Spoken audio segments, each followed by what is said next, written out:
سورہ الفرقان میں جو اصول بتائے ہیں باہمی رواداری کے، ایک دوسرے کے ساتھ میل جول کے، اگر انہی بنیاد پر ہم سوشل میڈیا کا استعمال کریں تو یہ یقیناً خیر کا ایک ذریعہ بن سکتا ہے۔ جی بہت شکریہ۔ جس طرح کہ آپ نے کہا کہ اللہ تعالیٰ نے فرمایا ہے کہ انسانیت کی بہت بڑی تکریم ہے، تو اس تقریب میں ہم بعض دفعہ دیکھتے ہیں کہ سوشل میڈیا کے اوپر جو ہے ہمارے بعض نوجوان جو ہے وہ اس اسلامی تعلیمات کو اگنور کر دیتے ہیں، اور وہ اس طریقے سے غلط باتوں کو، جس طرح کہ آپ نے سورہ حجرات کا حوالہ لیا کہ اللہ تعالیٰ نے قرآن مجید میں فرمایا ہے کہ اگر آپ کے پاس کوئی بے خبر آدمی کو خبر لے کے آ جائے، فَإِن جَاءَ فَاسِقٌ بِنَبَإٍ فَتَبَيَّنُوا، اس کی تحقیق کرو اور پھر تحقیق کرنے کے بعد آگے بات کرو، تو یہ اس پہ بالکل نہیں ہوتی، اور ایک ہی کلک میں ہم وہ بات پھیلاتے جاتے ہیں۔ تو اس کے سلسلے میں جو اسلامی تعلیمات ہیں وہ کس حد تک ہمیں آگے جانے کا اور کس حد تک رک جانے کا جو ہے ہمیں صبر دیتی ہیں، اس کے اوپر تھوڑا روشن ڈالیے گا۔ بالکل دیکھیں جس طریقے سے سوشل میڈیا میں ہے کہ جس میں میسیجز جو ہیں وہ ہزاروں لاکھوں کی تعداد میں ایک سے دوسرے تک منتقل کیے جاتے ہیں، اور ان کے اوپر لکھا ہوتا ہے فارورڈڈ ایز ریسیوڈ، تو یہ چیز جو ہے یہ قطعاً خلاف اسلام ہے، کیونکہ اسلام میں یہ بتایا گیا ہے کہ ہر سنی سنائی بات کو آپ نے آگے نہیں لے جانا، بلکہ اگر کوئی بات آپ سن لیں تو جس طرح آپ نے فرمایا کہ قرآن پاک میں ہے فتبینوا، پہلے اس کی تبیین کرو، پہلے اس کی حقیقت تک پہنچو، جب حقیقت ہو تو پھر اس کے بعد بے شک آپ اسے آگے پہنچا سکتے ہیں، اگر اس میں بھی اگر کوئی خیر کا پہلو ہو، ورنہ ایسی بات جو کہ آپ کو پہنچے بغیر حقیقت کے اس کو آگے پہنچانا اس کی ممانعت ہے۔ جی بہت شکریہ۔ جیسے آپ دیکھتے ہیں کہ اسلامی حوالے سے اگر ہم دیکھتے ہیں تو اسلام اتحاد و اتفاق کا دین ہے، یعنی پوری امت مسلمہ کو وہ اتحاد کی دعوت دیتا ہے، اللہ کی رسی کو مضبوطی سے تھامے رہنے کی بات کرتا ہے۔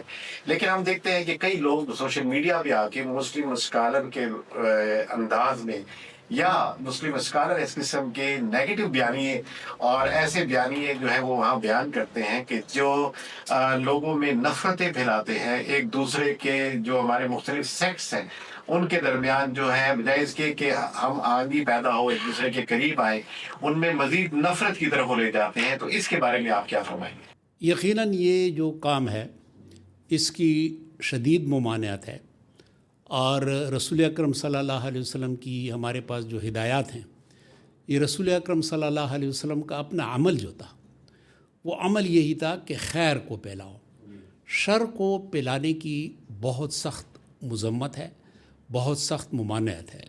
قرآن پاک میں بھی ہمارے لیے خیر کے پھیلانے کا حکم ہے کہ آپ کی ایک امت ہو، ایک جماعت ہو کہ جو خیر کے کاموں کو پھیلائے۔ تو میں سمجھتا ہوں کہ اس قسم کے کام کہ جس کا آپ نے ذکر کیا، اس کی ہرگز اسلامی تعلیمات میں اجازت نہیں ہے۔ جی بہت شکریہ۔ ابھی اس میں ہماری جو کونسل ہے، پاک council of world faith friend جو ہے، یہ ایک چیز پہ کام کرتی ہے، ڈیجیٹل کمپین ہم نے شروع کی ہے، اور اس کمپین کا مقصد یہ ہے کہ جو مدارس کے طلباء ہیں اور جو یونیورسٹیز کے طلباء ہیں، ایک تو ان تک یہ ہمارا پیغام پہنچے اور ان کو اس چیز کی طرف ہم مائل کریں کہ وہ ایک امن کے سفیر بنے، اور اس ڈیجیٹل کو بجائے اس کے کہ ہمارے معاشرے میں جو کہ کے پی کا بڑا خوبصورت معاشرہ ہے، اس معاشرے میں نفرتیں پھیلائے، بلکہ اس کی جگہ پہ امن کے سفیر بن کے پیار، محبت اور یگانگت کو وہ فروغ دیں۔ تو اس سلسلے میں آپ ان کی رہنمائی کیسے کر سکتے ہیں قرآن و سنت کی روشنی میں؟ یہ تھوڑا سا بیان کیجیے۔ بالکل یہ بہت اہم کام ہے، اور PCWR Pakistan council of world religion faith friends کو یہ کریڈٹ جاتا ہے کہ ایک بہت اہم کام کا بیڑا اٹھایا ہے، اور نوجوانوں کے ساتھ ان کا تعامل، ان کا رابطہ اس سلسلے میں بہت اہم ہے۔ نوجوانوں کو ہم نے کیا بتانا ہے؟ نوجوانوں کو ہم نے یہی بتانا ہے کہ قرآن پاک جس طریقے سے انسانی تکریم کا سبق دیتا ہے، رسول اکرم صلی اللہ علیہ وسلم نے جس طریقے سے انسانی احترام کو فروغ دیا ہے، اور ہمارے پاس ایک بہت بڑا ذخیرہ موجود ہے سیرت کے لٹریچر میں اور قرآن پاک کے اندر، کہ جس میں ہم ان کو اساس بنا کر اور ان کو ہم اس طرف لے جا سکتے ہیں. مثلاً کسی کو برے نام سے پکارنا کس قدر ممانعت ہے اس کی کہ ولا تنابزوا بالالقاب، کسی کو برے ناموں سے نہ پکارو. بئس الاسم الفسوق بعد الایمان، ایمان کی موجودگی میں کسی کو برے نام سے پکارنا یہ بہت بڑا بہت غلط کام ہے. تو ایک اللہ تعالیٰ جس چیز کو غلط کام قرار دیں تو میں سمجھتا ہوں کہ اس بات کی ضرورت ہے کہ ہم نوجوانوں کے ساتھ ارتباط کے ایک عمل سے اور تعامل کے ایک عمل سے گزریں اور ایک ان کو حسن تعامل کے بارے میں بتائیں اور اسلام کی جو خوبصورت تعلیمات ہیں ان سے ان کو آگاہ کریں. بہت اچھی بات تھی کہ لیکن جب آپ جیسے لوگ اور کئی دوسرے لوگ جو علماء ہیں جو معتدل مزاج جب وہ معاشرے میں یہ جو بات آپ کر رہے ہیں ایسی بات کرتے ہیں تو پھر ہمارے معاشرے میں کچھ ایسے نیگیٹو لوگ بھی ہوتے ہیں کہ یہ تو کوئی ویسٹرن ایجنڈا لے کر آئے. اور مجھے کو تھوڑا سا آپ ان لوگوں کو یہ بتائیں گے کہ یہ ہماری اپنی ضرورت ہے یا یہ ویسٹرن ایجنڈا ہے کہ جب ہم مطلب پشاور میں یا کے پی میں یا پاکستان میں امن کی بات کرتے ہیں تو یہ بات کرنا ہماری اپنی ضرورت ہے یا کسی باہر کی ضرورت ہے؟ کوئی تھوڑا اس پر روشنی ڈالیں. دیکھیں جو امن کا پیغام ہے اس کی جڑیں جو ہیں وہ تو قرآن پاک میں ہے. ہم دیکھتے ہیں کہ حضرت ابراہیم علیہ السلام کی دعا جو تھی شہر مکہ کے لیے وہ دعا کیا تھی؟ وہ دعا امن کی دعا تھی کہ اس شہر کو امن کا شہر بنا دیں. تو جب امن ایک پیغمبرانہ قدر ہے اور ایک پیغمبرانہ دعا ہے امن کے لیے تو میں سمجھتا ہوں کہ اس کا مطلب یہ ہے کہ امن جو ہے یہ ایک مسلم معاشرے کی بنیاد ہے. پھر اس کے بعد جب ہم دیکھتے ہیں کہ ہمارے پاک پیغمبر رسول اکرم صلی اللہ علیہ وسلم پورا آپ ان کی حیات مبارکہ دیکھیں. مدینہ جو جنگ کا شہر تھا، اوس اور خزرج کے درمیان ایک لمبی جنگ تھی. رسول اکرم صلی اللہ علیہ وسلم کی ہجرت کے ساتھ ہی وہ جنگ ختم ہو گئی. رسول اکرم صلی اللہ علیہ وسلم کی کوششوں سے مبارک مساعی سے وہ جنگ ختم ہو گئی اور مدینہ ایک خوشحال شہر بن گیا. تو اب آپ بتائیں مجھے جناب مقصود سلفی صاحب کہ امن جو ہے یہ مغرب کا پیغام ہے یا اسلام کا پیغام ہے؟ مغرب کے حوالے سے تو آپ دیکھیں تو مغرب کی تاریخ تو جنگوں سے بری پڑی ہے. رسول اکرم صلی اللہ علیہ وسلم نے ہمیں امن کی نوید دی، معاشرے کو امن کی بنیاد دی، مکہ کو فتح بھی کیا. تو اس طریقے سے فتح کیا کہ عام معافی کا اعلان کیا. وہ لوگ کہ جنہوں نے آپ کو مصیبتوں اور ابتلاعات میں سے گزارا تھا، جنہوں نے آپ کو دقتیں دی تھی، جنہوں نے آپ کو ایذائیں دی تھی، ان کو بھی معافی دی. تو امن کا پیغام جو ہے اس کی جڑیں جس طرح میں نے گزارش کی یہ اسلام کے اندر ہیں اور کوئی بھی امن کی بات کرتا ہے تو وہ دراصل حقیقی اسلام کی بات کرتا ہے. زبردست. جس طرح آپ نے حضرت ابراہیم علیہ السلام کی دعا کا حوالہ دیا کہ انہوں نے مکہ شہر کے لیے امن کی دعا کی تو یہ ان کی دعا کی برکت ہے کہ آج مکہ دنیا میں بہترین امن کا شہر اور وہاں پہ جب ہم جاتے ہیں تو بڑی آسانی سے عبادت کر سکتے ہیں. تو ہم یہ سمجھتے ہیں کہ اگر آپ کے شہر میں آپ کے ملک میں امن نہیں ہے تو کاروبار تو ایک طرف رہ گیا، آپ عبادت بھی نہیں کر سکتے. تو اس طرح اور کیا کیا چیزیں ایسی ہیں کہ جو امن کے نہ ہونے کی وجہ سے بد امنی سے متاثر ہوتی ہیں آپ کے ذہن میں کہ جس کے لیے نوجوانوں کو اپنا کردار ادا کرنا چاہیے کہ وہ امن کی بات کریں؟ دیکھیں ہمارا جو آج کا نوجوان ہے نا، آج کا نوجوان مختلف بحرانوں کا سامنا کر رہا ہے. ایک تو یقیناً ہمارا اخلاقی بحران ہے، لیکن اخلاقی بحران کے ساتھ جو بہت ایک جڑا ہوا بحران ہے وہ معاشی بحران ہے. آبادی یقیناً بڑھ رہی ہے اور آبادی بڑھنے کے ساتھ ساتھ ہمارے ہاں تعلیم کا کی شرح ہے وہ بھی بڑھ رہی ہے، روزگار کی شرح وہ نہیں ہے. اب اس میں یہ ہے کہ ہم نے نوجوانوں کو یہ بتانا ہے کہ ضروری نہیں ہے کہ ہر بندے کو سرکاری نوکری ملے. خود اللہ تعالیٰ نے ہمیں 2 ہاتھ دیے ہیں، ہمیں اللہ تعالیٰ نے 2 پاؤں دیے ہیں، اللہ تعالیٰ نے ہمیں دماغ ذہن کے انعام سے متصف کیا ہے، نوازا ہے. اس کو استعمال کر کے آپ خود اس کام کی طرف آئیں کہ آپ بجائے اس کے کہ نوکری کے آپ سوالی ہوں بلکہ آپ دوسروں کو نوکری دیں. رسول اکرم صلی اللہ علیہ وسلم کے پاس ایک بندہ آیا اور اس بندے نے غربت کی شکایت کی. رسول اکرم صلی اللہ علیہ وسلم نے انہیں ہدایت فرمائی کہ لکڑی کاٹے اور اس کے اندر ان کے لیے باقاعدہ کلہاڑی بنائی اور انہیں ہدایت کی کہ وہ شہر کی طرف نکل جائے. تو اس کا مطلب کیا ہے؟ وہ یہ ہے کہ خود آپ نے اپنی معیشت کے لیے خود اقدام کرنا ہے.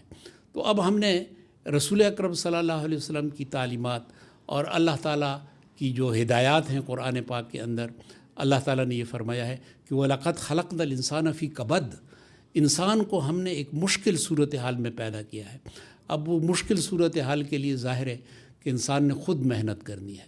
اب وہ محنت جو ہے وہ بھی قرآنی تعلیمات میں رسول اکرم صلی اللہ علیہ وسلم کے تعامل میں ہمارے لیے پوشیدہ ہے. یہ جو چیز ہے جو آپ نے بتائی، اس میں یہ ہے کہ امن کے ساتھ جو چیز منسلک ہے وہ بہتر معیشت ہے. سورہ قریش کا آپ دیکھیں، سورہ قریش میں ایک تکون ہے، مثلث ہے، ٹرائنگل ہے. بسم اللہ الرحمن الرحیم. لإیلاف قریش ایلافہم رحلۃ الشتاء والصیف.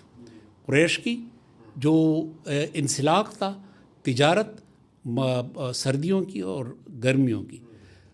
فَلْيَعْبُدُوا رَبَّ هَذَا الْبَيْتِ، عبادت کرو اس گھر والے کے رب کی.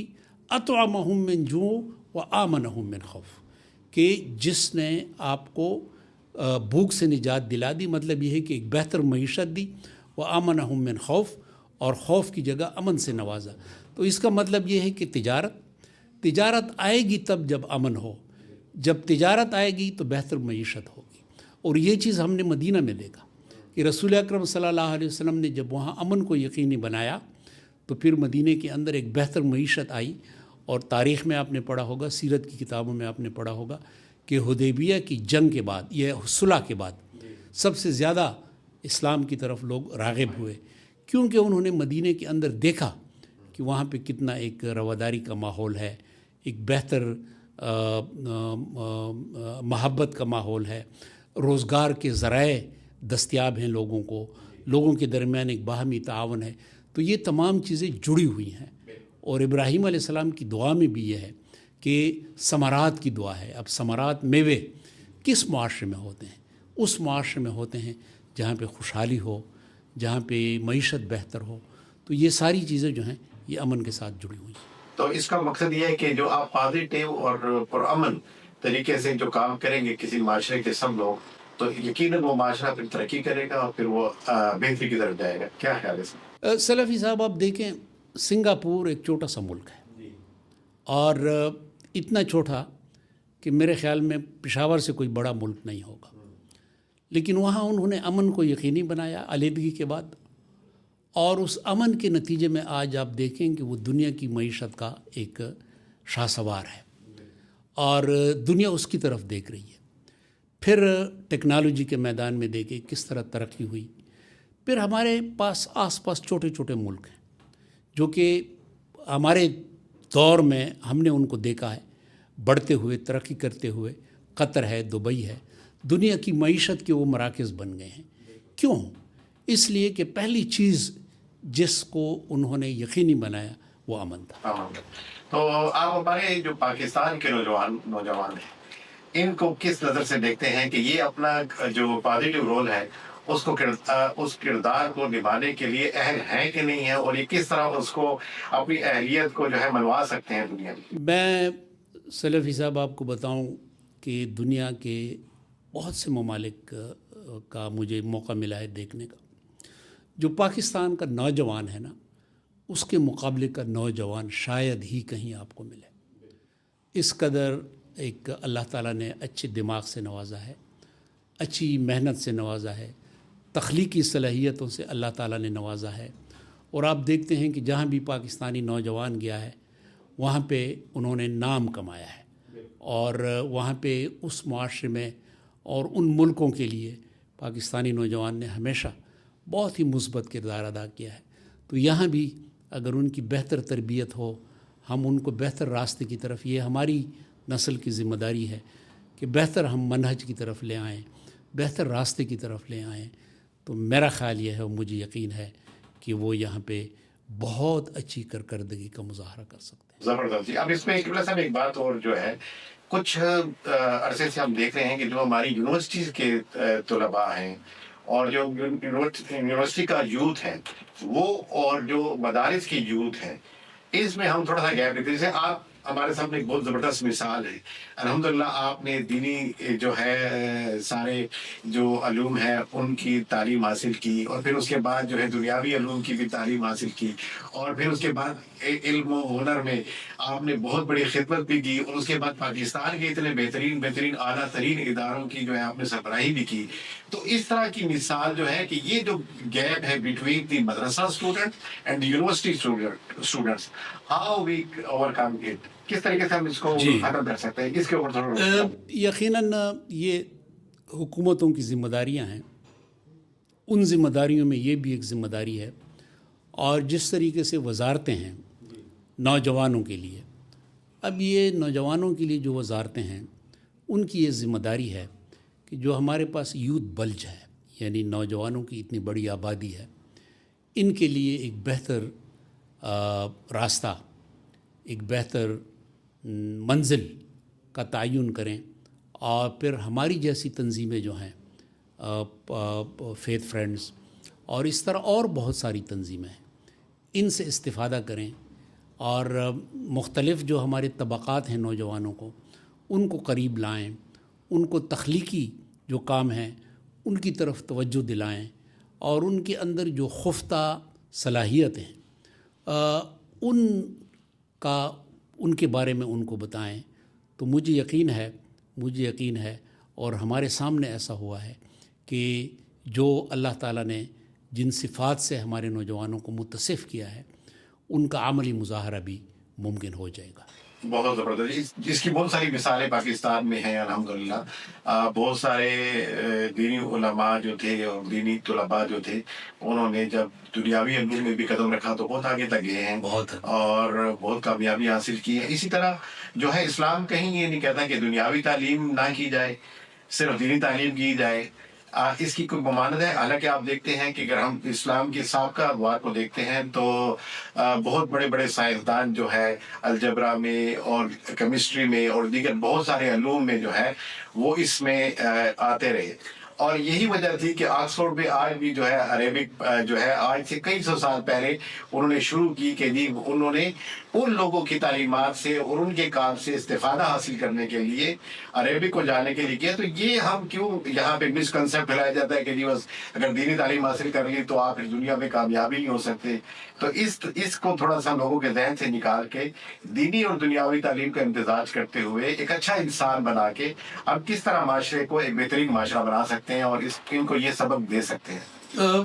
جناب، اگر آپ علوم کی تقسیم دیکھیں نا تو علوم کی تقسیم یقیناً ہے، لیکن یہ جو تقسیم ہمارے ذہن میں ہے، دینی غیر دینی، یہ تقسیم اسلامی تقسیم نظامہائے تعلیم میں نہیں ہے، بلکہ حقیقت یہ ہے کہ جو چیز بھی ہمیں تعلیم یا ہنر کی صورت میں ملی ہے، اس کا منبع جو ہے یقیناً اللہ تعالیٰ کی ذات ہے۔ اللہ تعالیٰ فرماتے ہیں کہ وَعَلَّمَ الْإِنسَانَ مَا لَمْ يَعْلَمْ، کہ جو چیز بھی کہ جو انسان نہیں جانتا اس کی تعلیم دی ہے اللہ تعالیٰ نے۔ تو اس کا مطلب یہ ہے کہ کل کائنات کا جو علم کا ذخیرہ ہے اس کا منبع اللہ تعالیٰ کی ذات ہے، وہاں سے ہمیں یہ چیز ملی ہے۔ اب تقسیم جو ہے یہ دینی غیر دینی کی بنیاد پہ نہیں ہے، بلکہ تقسیم اگر ہے بھی تو وہ ہے نافع یعنی انسانیت کے لیے مفید، اور غیر نافع کہ جو انسانیت کے لیے مفید نہ ہو۔ تو جو بھی چیز انسانیت کے لیے مفید ہے وہ یقیناً اسلام کا تقاضا ہے۔ اب مثلاً انسان ہے، بیمار ہے، اس کو تکلیف ہے، چھوٹے چھوٹے بچے ہیں، خواتین ہیں، ان کے لیے اب علاج کی ضرورت ہے، اور ایک ڈاکٹر ہے کہ جو ان کی صحت کو یقینی بناتا ہے۔ اب وہ جو طب کی تعلیم ہے، میڈیسن کی تعلیم ہے، یہ یقیناً شریعت کے تقاضوں کے عین مطابق ہے۔ ایک مثلاً انسان ہے، اس کو ایک اچھے تمدن کی ضرورت ہے، اچھی سہولت کی ضرورت ہے۔ آپ کے پاس ایک انجینئر آتا ہے کہ جو آپ کو اچھا گھر تعمیر کر دیتا ہے، آپ کو انسانی آسائشیں دیتا ہے کہ ان آسائشوں کی بنیاد پہ آپ اچھی زندگی گزاریں، آپ کو ایک خوبصورت مسجد بنا کے دیتا ہے، ایک آرام دہ مسجد بنا کے دیتا ہے. تو یہ تمام کام جو ہیں یہ شریعت کے تقاضوں کے ساتھ بالکل ہم آہنگ ہیں، اور اس کا اتنا ہی ثواب ہوگا کہ جتنا ثواب مثلاً کوئی قرآن پاک پڑھاتا ہے، احادیث نبویہ پڑھاتا ہے، یا کوئی دیگر جو ہمارا اسلامک لٹریچر ہے وہ پڑھاتا ہے. مجھے آپ کی بات سے بہت زبردست اتفاق ہے. جیسے قرآن کو ہم دیکھتے ہیں تو اللہ تعالیٰ نے قرآن میں فرمایا ہے کہ میں نے آدم کو کچھ اسماء کا علم عطا کیا. علم عطا کیا. اب وہ اسماء تھے، کوئی اس میں یہ نہیں کہا کہ میں نے قرآن کا علم دیا یا حدیث کا علم دیا. تو اللہ تعالیٰ نے ان کو کچھ سکھایا، اور پھر فرشتوں کو کہا کہ تم مجھے بتاؤ، تو انہوں نے کہا کہ ہم نہیں جانتے، اور اس انسان نے وہ سبق دہرا دیا. تو یہ اس سے سمجھ آتی ہے کہ اگر آپ والی بات کے علم نافع جو ہے وہ کسی بھی شکل میں ہو، وہ آپ حاصل کر سکتے ہیں، اور کہیں بھی ہو دنیا میں آپ وہاں اس کے لیے جا سکتے ہیں، اور اس کو ایک انسانیت کی بقا اور انسانیت کو نفع دینے کے لیے استعمال کر سکتے ہیں. اسی طرح جو ہے وہ علم جو کہ دنیا میں تفریق ڈالنے والا ہے یا دنیا میں تباہی ڈالنے والا ہے، ایسے علم سے بچنے کے لیے بھی کام کیا جا سکتا ہے. اور اب اسی چیز کو دیکھتے ہوئے جو ہمارا ڈیجیٹل ایک جو سینیریو بن رہا ہے، اور آپ نے جس طرح کہا کہ وقت کے ساتھ ساتھ بہت کچھ بدلتا گیا اور اب پھر بدلتا جا رہا ہے، اور آئندہ آنے والے کوئی چند دنوں میں جس طرح کہ آپ دیکھتے ہیں کہ چیٹ جی پی ٹی آ گیا اور اس طرح کی کئی چیزیں آ رہی ہیں، اور کئی لوگوں کے کام ختم ہو رہے ہیں، کئی لوگوں کے لیے نئی نئی اپرچونیٹیز آ رہی ہیں. تو اس ڈیجیٹل میں بجائے اس کے کہ ہم انتہا پسندی کی طرف جائیں، ہم جو ہے پازیٹیو اس کی طرف کیوں نہیں جا سکتے کہ جس کو ہم حاصل کر کے معاشرے میں جو ہے ایک اچھے انسان بھی بنے اور دنیا کے لیے کچھ نافع بھی بنے. تو اس کے اوپر تھوڑا آپ روشنی ڈالیں. بالکل یہی وہ بنیاد ہے کہ علم نافع ہو. اب یہ ایک نئی انسانی تخلیق ہے، انسان کا ذہن بے انتہا آگے جا رہا ہے. اب ہم آرٹیفیشل انٹیلیجنس کی طرف جب جا رہے ہیں تو آرٹیفیشل انٹیلیجنس جو ہے یہ ایک مصنوعی انسانی ذہانت ہے. اب اس میں اس بات کا عین امکان ہے، اور اب یہ ہونے جا رہا ہے کہ وہ ڈاکٹر کی جگہ بھی لے گا، آپ کے لیے تشخیص بھی کرے گا، آپ کے لیے علاج بھی تجویز کرے گا. قانونی معاملات میں بھی ہو سکتا ہے کہ اس سے استفادہ کیا جائے. تو یقیناً اس کے بہت مثبت پہلو ہیں، لیکن بنیادی بات یہ ہے کہ یہ جو علم ہے اس کو انسان کے ضرر کے لیے استعمال نہ کیا جائے. جس طریقے سے آج کل کے دور میں ہو رہا ہے، لوگوں کی تقریروں کی نقالی ہوتی ہے، اور پھر اس تقریروں کی نقالی کے نتیجے میں بہت ساری مشکلات بھی پیدا ہو سکتی ہیں. ابھی کچھ سال پہلے آپ نے برطانیہ میں دیکھا کہ ایک غلط خبر، ایک سکول پہ حملہ ہوا، غلط خبر نشر کی گئی، اس کے بارے میں بتایا گیا کہ یہ حملہ ایک مسلمان نے کیا ہے، اور پھر لوگ مسلمانوں کے گھروں کے اوپر، مساجد کے اوپر چڑھ دوڑے.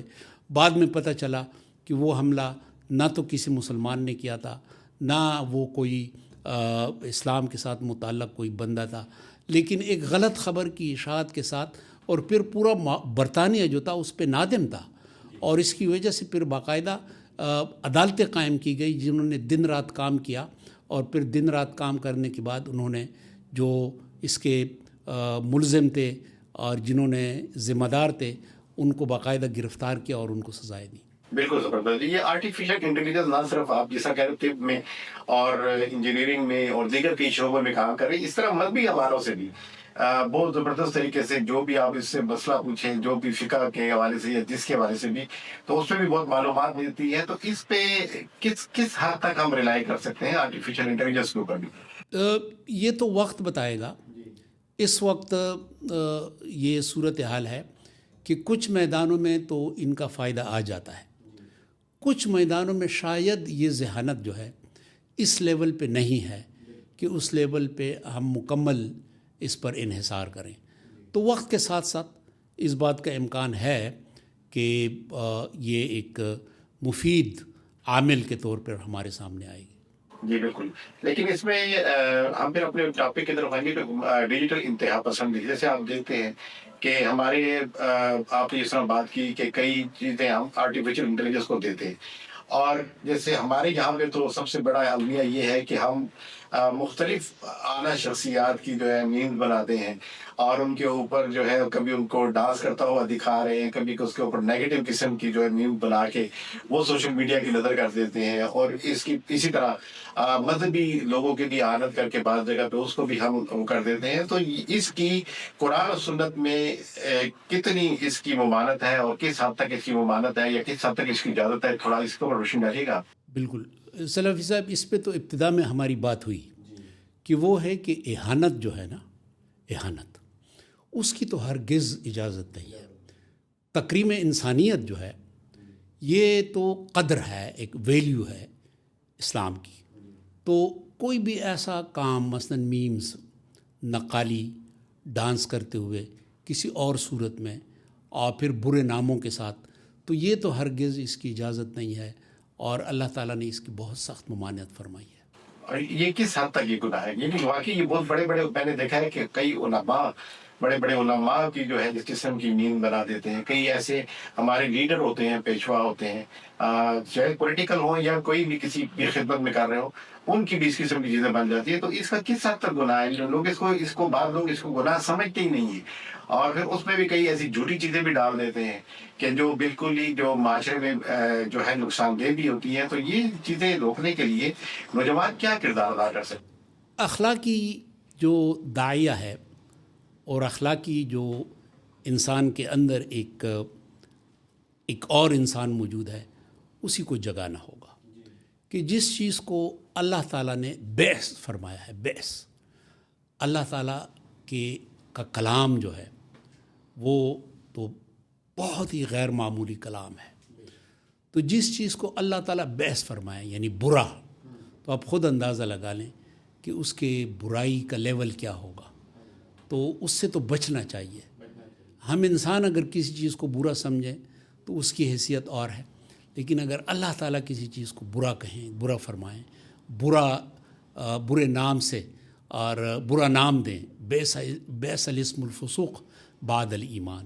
اور یہ بہت یعنی ایسی عجیب آیت ہے کہ ایمان کی موجودگی میں، بعد الایمان، ایمان کے ہوتے ہوئے اگر آپ کسی کو برے نام سے پکاریں، کسی کے آپ میمز بنائیں، کسی کی آپ اہانت کریں اور اللہ تعالیٰ اس کو بیس فرمائے یعنی بہت برا، تو آپ خود اندازہ لگا لیں کہ اس کی برائی کی کیا انتہا ہوگی. بالکل.